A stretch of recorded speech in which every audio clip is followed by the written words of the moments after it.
Overnight, Israel has killed about 420 Palestinians in a series of airstrikes throughout Gaza, bringing the death toll since the ceasefire began to over 570.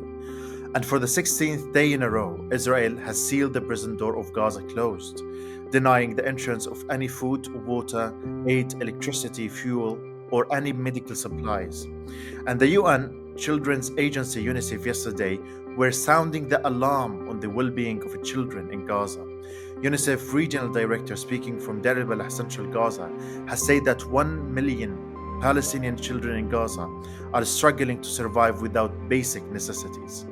Here to discuss the latest news from the ground in Gaza and to analyze the wider situation with the ongoing ceasefire negotiations is Palestinian political analyst and writer Muhammad Shehada. Muhammad Shehada, thank you very much for joining me again. Thanks for having me, Ahmed. Good to be back.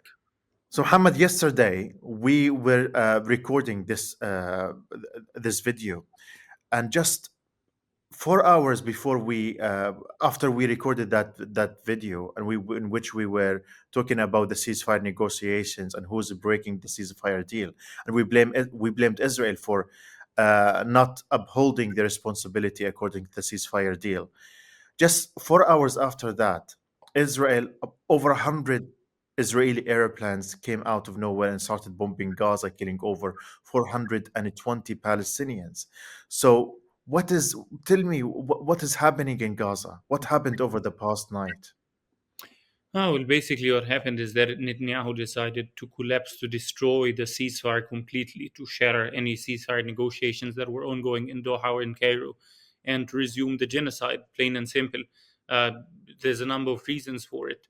Number one, basically, nothing ever brings the Israeli government, the right wing Israeli government, together more than Palestinian death and blood.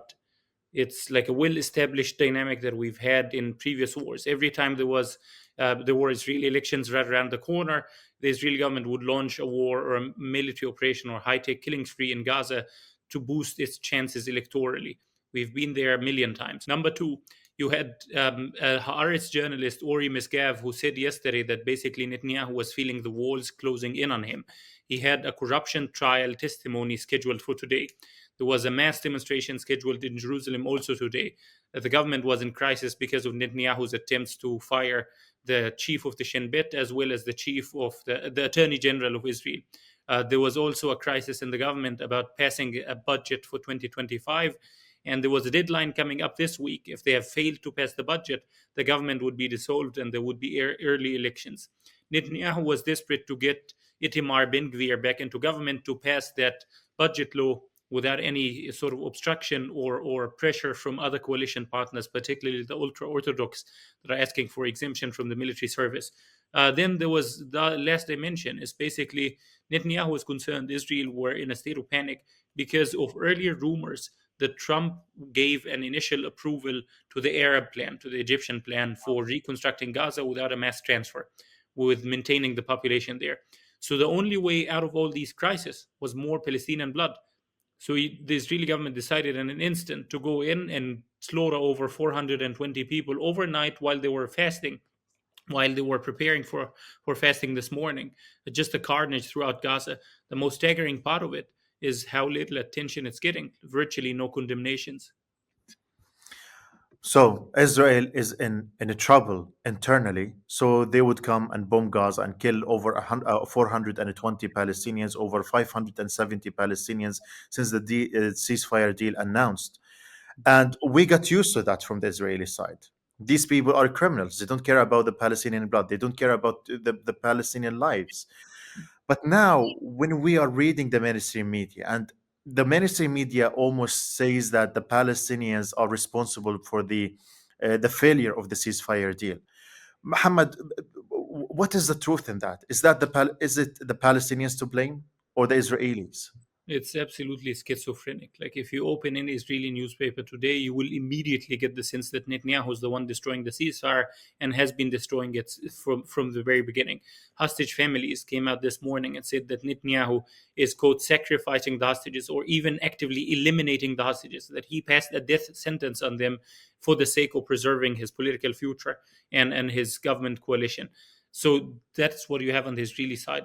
If you look at the record, what's happening in Gaza, our friends and families in Gaza, what they're telling us, as well as what the documentary record itself shows, since the ceasefire began, Israel killed over 150 civilians, children, women, and men, as well as 420 that were killed last night.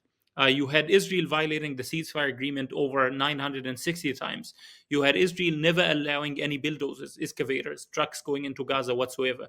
Israel allowed only 10% of the amount of tents that were supposed to go into Gaza since the ceasefire began. They only allowed about 70% of the humanitarian aid that was supposed to go in, and 30% of the fuel that was necessary to run hospitals and healthcare facilities, as well as water facilities and water treatment plants. They Yeah. also heavily restricted the exit of wounded and ill Palestinians in Gaza to way less than the bare minimum. So the agreement said there should be about 250 people exiting the Rafah border crossing daily. Israel is allowing barely about a 50 best case scenario. There was also another Israeli violation in which they never started the negotiations on the phase two of the ceasefire. So the ceasefire agreement was supposed to be three phases, and phase two negotiations were scheduled to start on the 6th of February. Now we are over a month after that. Nothing ever happened. As well as Israel absolutely refusing to withdraw from the Philadelphia corridor. They were supposed to do that by March 10th. They were also supposed to dismantle the checkpoints in the Netzarim corridor. That never happened. There were also the amount of Palestinians that were released in the ceasefire prisoner swap. There was about 1,000 released in February. And then Israel went and kidnapped 800 Palestinians newly in February in the West Bank. So they kidnapped almost as many as they released. They killed Palestinian captives that they released in phase one. So there was a Palestinian prisoner that was released to East Jerusalem, and then he was found mysteriously dead underneath the window of his apartment or his home in East Jerusalem. The circumstances are unclear. But there was another incident in Gaza last week where Israel bombed the journalists, the Mm. humanitarian workers from Al Khair Foundation. And one of the people that were killed was someone that was released by Israel after being kidnapped without charge, without legal trial, without basically legal counsel or any basic rights, and held in the State Ayman torture camp. So if you look at all of these, Israel, from the very moment they signed the ceasefire agreement, they had zero intention of following through. And it's nothing new. You had an Israeli prime minister before and a minister of defense, Ehud Barak, who said after Operation Cast Lead in 2008 that Mm. once you sign a ceasefire and once that ceasefire goes into effect, nobody bothers to look at the details. Nobody cares for the details. And that's the Israeli position. On the other side, in terms of the ceasefire negotiations, you had basically an agreement that was initially reached between Hamas and the Americans, between Hamas and Adam Boiler, the Trump envoy for hostage negotiations.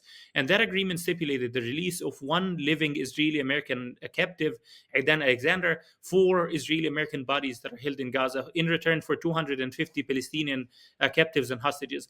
Israel, as soon as they got the earliest rumors of that channel of communication, moved in immediately, leaked it to the media to torpedo it, sabotaged it, attacked Adam, went after him with the Trump administration, used every lever of pressure possible to get his nomination revoked. And he was eventually fired from his job even before he was confirmed by the Senate to walk into it. There was also the Israeli sabotage of the Witkoff initiative. So he went to Doha with an agreement that had four principles. Number one, Hamas releases five living hostages on the first day. Number two, extension of the ceasefire for 50 days, during which there would be phase two negotiations started between Israel and Hamas. Number three, resumption of the humanitarian protocol and unrestricted access for UN agencies in Gaza. And number four, guarantees from the US, Qatar, and Egypt for seeing the deal going through.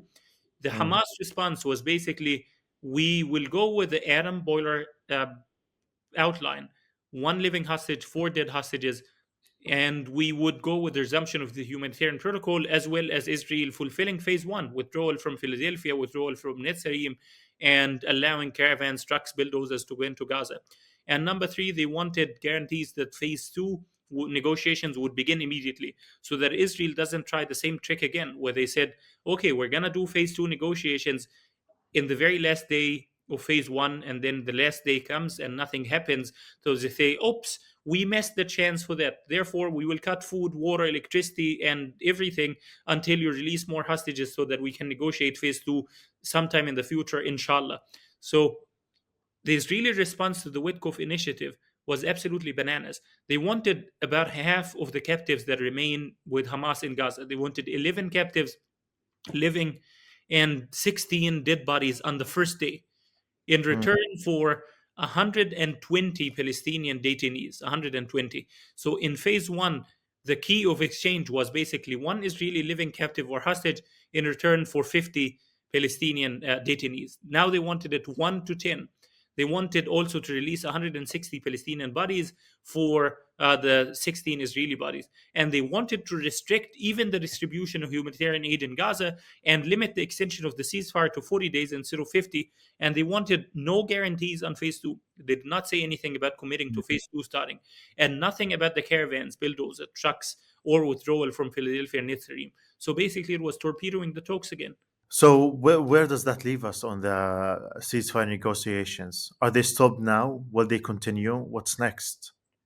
As of now, the Egyptians and the Qataris are scrambling to try to revive the ceasefires negotiations as soon as Israel slaughtered and committed that mass carnage in Gaza. So I think it's like genuinely remarkable that Palestinians are now exhibiting to be proving to be the most self-restrained people on the face of the earth.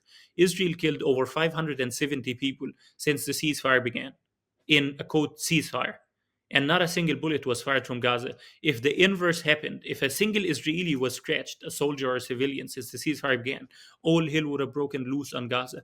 So it shows how much Palestinians are sort of keen, even desperate, to end the war, to see their lives being resumed to some sense of normalcy, whereas Israel is desperate for carnage.